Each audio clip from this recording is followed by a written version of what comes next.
Hello മക്കളെ, അപ്പൊ എല്ലാവർക്കും എന്താണ് എഡ്യൂപോർട്ടിന്റെ ഒരു പൊളപ്പൻ ഷുവർ ക്വസ്റ്റ്യൻ സീരീസിലേക്ക് സ്വാഗതം. ഇന്ന് നമ്മൾ ഡിസ്കസ് ചെയ്യാൻ പോകുന്നത് മൂന്നാമത്തെ ചാപ്റ്റർ ആയിട്ടുള്ള reactivity series and electro chemistry അല്ലെ. എല്ലാവർക്കും അറിയാം ക്രിയാശീല ശ്രേണിയും വൈദ്യുത രസതന്ത്രവും എന്ന ചാപ്റ്ററിലെ ഏറ്റവും പ്രധാനപ്പെട്ട ഓണം എക്സാമിന് വരുന്ന ഒരു കിടിലൻ ക്വസ്റ്റ്യനുമായിട്ടാണ് ഞാൻ വന്നിരിക്കുന്നത്. ഒരിക്കൽ കൂടി എൻ്റെ പ്രിയപ്പെട്ട കുട്ടികൾക്ക് എഡ്യൂപോർട്ടിന്റെ ഈ ഒരു വീഡിയോ സെഷനിലേക്ക് സ്വാഗതം. അപ്പൊ നേരെ നമുക്ക് എന്ത് ചെയ്യാം, വീഡിയോസിലേക്ക് പോവാം. The flow of electrons in certain galvanic cells are given below. Galvanic സെല്ലിന്റെ ഇലക്ട്രോൺ പ്രവാഹ ദിശ ചുവടെ തന്നിരിക്കുന്നു. ഇവിടെ കുറച്ച് ദിശകൾ തന്നിട്ടുണ്ട്. Copper to silver, silver to zinc, sodium to magnesium, potassium to iron അല്ലെ. എല്ലാത്തിലും നമുക്ക് അറിയുന്ന കാര്യങ്ങൾ തന്നെയാണ്. ചോദ്യം എന്താണെന്ന് ശ്രദ്ധിക്കാം. Choose the incorrect one. ഇതിൽ തെറ്റായത് ഏതാണ്? ഈ ഒരു കൊടുത്തിരിക്കുന്നതിൽ ഏതാണ് തെറ്റ്? രണ്ടാമത്തത് construct a galvanic cell by using copper to silver. 3 mark മുതൽ 4 മാർക്ക് വരെ നമുക്ക് എന്താണ് സ്കോർ ചെയ്യാൻ പറ്റുന്ന വലിയ ഒരു ചോദ്യമാണ്. അതുകൊണ്ട് തന്നെ വളരെ റിലാക്സ്ഡ് ആയിട്ട് ചിരിച്ച മുഖത്തോടു കൂടി നമുക്ക് എന്ത് ചെയ്യണം, ഇത് പഠിക്കണം.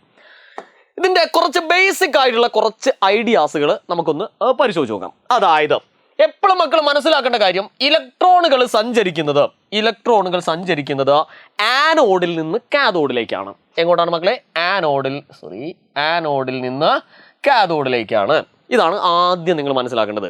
Electron flows from anode to cathode അല്ലെ. ആനോഡിൽ നിന്ന് കാഥോഡിലേക്കാണ് ഇലക്ട്രോൺ പോവുക. റെഡി? ഇനി നമ്മൾ ഗാൽവാനിക് സെല്ലിൽ ആനോഡായിട്ട് എടുക്കുന്നത് റിയാക്ടിവിറ്റി ഏറ്റവും കൂടിയ ആളായിരിക്കണം. റിയാക്ടിവിറ്റി കൂടിയ ആള് അഥവാ ക്രിയാശീലത കൂടിയ ആളെയാണ് നമ്മൾ എന്തായിട്ട് എടുക്കുന്നത്? ആനോഡായിട്ട് എടുക്കേണ്ടത്. ക്ലിയർ?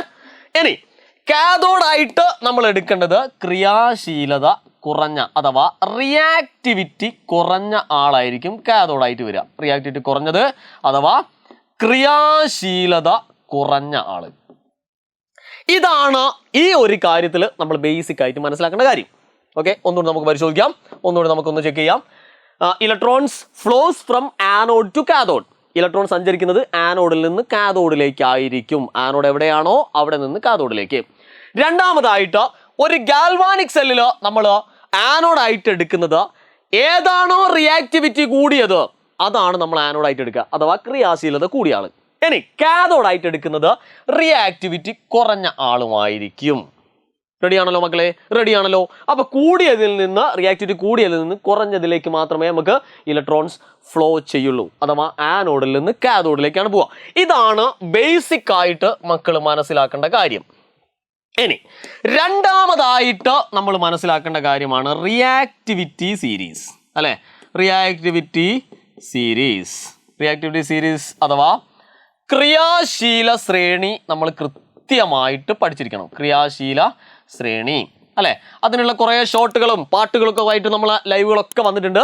പൊസോക്കാമ അൽസിനിട്ടിലെ ഹൈക്കോ സീഗോഗോ ഹോയ് പൊസോക്കാമ അൽസിനിട്ടിലെ. ഇനി അത് പഠിക്കാത്തവര് ഇപ്പൊ പഠിച്ചോളണം. ഇതാ പിടിച്ചോളി. പോ സോ കാ മാ അൽ സി നീ ടി ലേ ഹൈ കോ സി ഗോ അല്ലെ. ഓരോ മൂലകത്തിന്റെയും ഫസ്റ്റ് സിമ്പല്, അതായത് ഫസ്റ്റ് ലെറ്റർ ആണ്, സിമ്പൽ അല്ല, ഫസ്റ്റ് 2 ലെറ്റേഴ്സുകളാണ് നമ്മൾ എഴുതിയത്. സിമ്പൽ അല്ല കേട്ടോ, ചിഹ്നങ്ങളല്ല. പൊട്ടാസ്യത്തിന് എഴുതുമ്പോൾ നമ്മൾ ഇംഗ്ലീഷിൽ എഴുതുമ്പോൾ PO അല്ലെ. Sodium, calcium, magnesium, aluminium, zinc, iron, nickel, tin, lead, hydrogen, copper, silver, gold കേട്ടോ. അതായത് ഓരോ മൂലകവും എഴുതുന്ന ഇംഗ്ലീഷിൽ എഴുതുമ്പോഴുള്ള ആദ്യത്തെ 2 or 1 ലെറ്ററുകൾ മാത്രമാണ് ഈ പാട്ടിന് ഉപയോഗിച്ചിരിക്കുന്നത്. നമുക്ക് ഈസി ആയിട്ട് പാടിങ് എടുക്കാം കേട്ടോ. പൊസോക്കാമ അൽസിനിട്ടിലെ ഹൈക്കോ സീഗോഗോ ഹോയ് പൊസോക്കാമ അൽസിനിട്ടിലെ ഹൈക്കോ സീഗോഗോ എന്നങ്ങനെ പാടി അങ്ങോട്ട് പഠിക്കാം. ഇനി നമുക്ക് ചോദ്യത്തിലേക്ക് വരാം. നേരെ നമുക്ക് വൈറ്റ് എടുക്കാം അല്ലെ. ചോദ്യത്തിലേക്ക് വരാം. ചോദ്യത്തിൽ ആദ്യത്തെ ചോദ്യം, ഈ ഒരു ചിത്രത്തിൽ കൊടുത്തിരിക്കുന്നത് അല്ലെങ്കിൽ ഈ ഒരു ചാർട്ടിൽ കൊടുത്തിരിക്കുന്നത് ഏതാണ് തെറ്റ് എന്നുള്ളതാണ്. നമ്മൾ മനസ്സിലാക്കേണ്ടത് ഫസ്റ്റ് ആനോഡ് ആയിരിക്കും, സെക്കൻഡ് കാഥോഡ് ആയിരിക്കും അല്ലേ? നമ്മളിപ്പോൾ പഠിച്ചുള്ളൂ.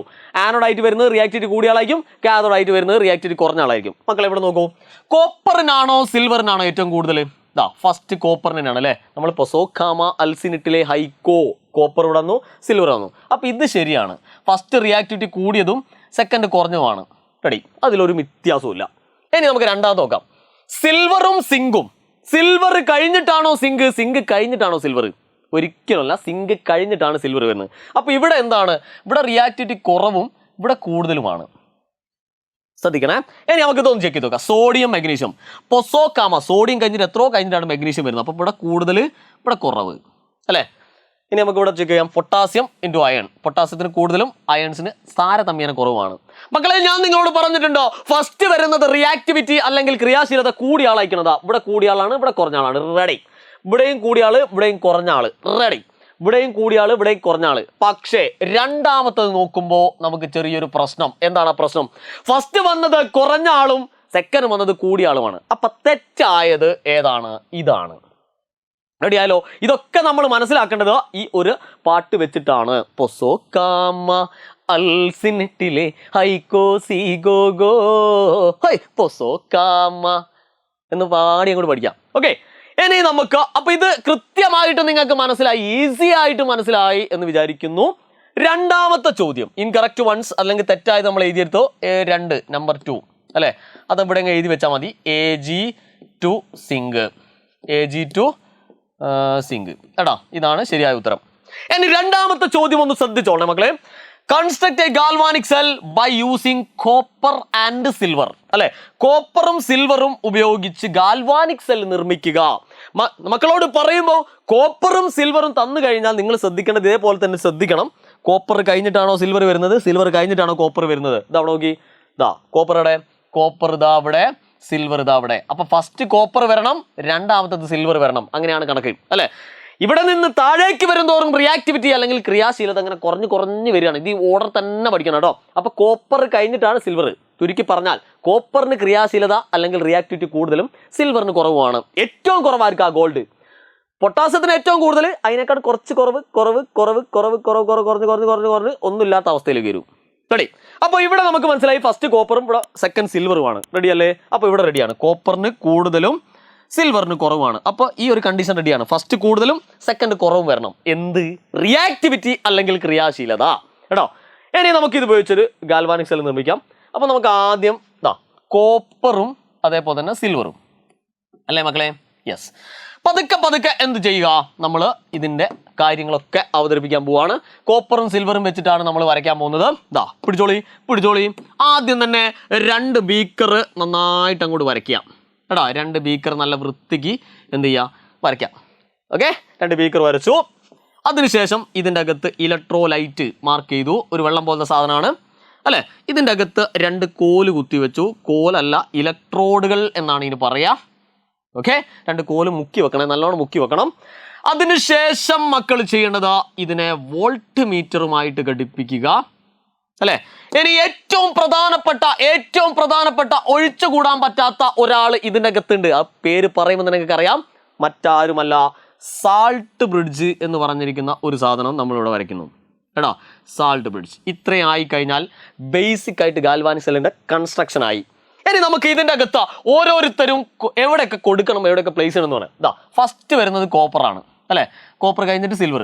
നമുക്കറിയാം റിയാക്ടിവിറ്റി കൂടിയ ആള് എപ്പോഴും ആനോഡ് ആയിരിക്കും, റിയാക്ടിവിറ്റി കുറഞ്ഞ ആള് കാഥോഡ് ആയിരിക്കും. അപ്പോൾ നമുക്ക് ഉറപ്പായി ഇതിൻ്റെ അകത്ത് കോപ്പർ ആയിരിക്കും ആനോഡിൽ വരിക, സിൽവർ ആയിരിക്കും കാഥോഡിലും വരിക അല്ലേ? എന്തെളുപ്പം. റിയാക്ടിവിറ്റി അല്ലെങ്കിൽ ക്രിയാശീലത കൂടിയ ആള് ആനോഡിലും റിയാക്ടിവിറ്റി അല്ലെങ്കിൽ ക്രിയാശീലത കുറഞ്ഞ ആള് കാഥോഡിലുമായിരിക്കും എടാ. നമ്മളിതാ തൊട്ട് ബാക്കിലായിട്ട് അതിന്റെ ബേസിക് ഐഡിയ പറഞ്ഞ സമയത്ത് ഞാൻ നിങ്ങളോട് പറഞ്ഞിരുന്നു, ഈ ചോദ്യം ചെയ്യാൻ ഇത്രയും കാര്യങ്ങൾ നമ്മൾ അറിഞ്ഞിരിക്കണം. അതുകൊണ്ട് നമുക്ക് വളരെ എളുപ്പമായി അല്ലേ? ഇനി കോപ്പർ എടുത്തു കഴിഞ്ഞാൽ ഇതിനകത്തുള്ള വെള്ളം നിങ്ങൾ എടുക്കേണ്ടത് കോപ്പറുമായിട്ട് ബന്ധപ്പെട്ട ഒരു സാൾട്ടാണ്. That is copper sulphate. Copper വന്നാൽ കോപ്പർ സൾഫേറ്റ് എടുക്കുക. ഇനി സിൽവർ വന്നാൽ നിങ്ങൾ എടുക്കേണ്ടത് സിൽവർ നൈട്രേറ്റ് ആണ്. Silver nitrate. ക്ലിയർ? അപ്പോൾ കോപ്പർ വന്നാൽ കോപ്പർ സൾഫേറ്റ്, സിൽവർ വന്നാൽ സിൽവർ നൈട്രേറ്റ്സ്. കഴിഞ്ഞില്ല. അവസാനത്തെ ഒരു പണിയും കൂടി നമ്മൾ എടുക്കുകയാണ്. എപ്പോഴും മനസ്സിലാക്കുക, ഇത് ആനോഡാണ്. നമ്മളിവിടെ തൽക്കാലത്ത് ഇവിടെ എ എന്ന് മാർക്ക് ചെയ്യാണ്, ഇവിടെ കാഥോഡ് എന്ന് മാർക്ക് ചെയ്യാണ്. ആനോഡിന്റെ ചാർജ് ഗാൽവാനിക് സെല്ലിൽ എപ്പോഴും എന്തായിരിക്കും മക്കളെ? നെഗറ്റീവ് ആയിരിക്കും. ഇവിടെ എന്തുമായിരിക്കും? പോസിറ്റീവ് ആയിരിക്കും. മാറിപ്പോരുതേ. ആനോഡിന്റെ ചാർജ് ഗാൽവാനിക് സെല്ലിൽ നെഗറ്റീവും കാഥോഡിന്റെ ചാർജ് പോസിറ്റീവും ആയിരിക്കും. അത് സാർ ഞങ്ങളോട് മറന്നു പോകും സാർ. ഒരിക്കലും മറന്നുപോല മക്കളെ. ഇത് അവിടെ നോക്കിയോളൂ, ആനോഡ് എന്ന് ഞാൻ എഴുതി, ആനോഡ് അല്ലെ. അതേപോലെ തന്നെ ഞാൻ എഴുതുന്നു കാഥോഡ് എന്ന് എഴുതി അല്ലെ. ഇതെന്റെ പൊന്നു മക്കളോട് മറക്കേണ്ട ഒരു കാര്യവുമില്ല.